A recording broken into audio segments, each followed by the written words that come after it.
Viral nga ngayon ang isang video sa bansang Singapore na makikita isang kababayan natin Pinay OFW sinipa at tinadyakan ng lalaking ibang lahi. At ayon sa mga marites na mga OFW sa Singapore na nag-share ng video, ang nasabing ibang lahi ay jowa daw ng Pilipina at nakikipaghiwalay na siya dito.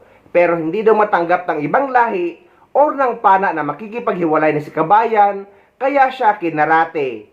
Nangyari daw ang nasabing insidente sa Lucky Plaza, Singapore. Lucky Plaza pero ang lucky kay kabayan dahil kinarati siya.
Karamihan kasi sa ibang lahi ay hindi sanay sa relasyon na ganyan.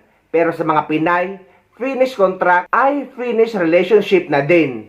Pero ang mga ibang lahi nga ay ganun din naman sila dahil sa ibang bansa o sa bansa nila ay napagkasundo na sila ng kanilang pamilya. Kaya ingat-ingat na lang sa mga kababayan natin Pilipina na may jowa or partner na ibang lahi sa ibang bansa.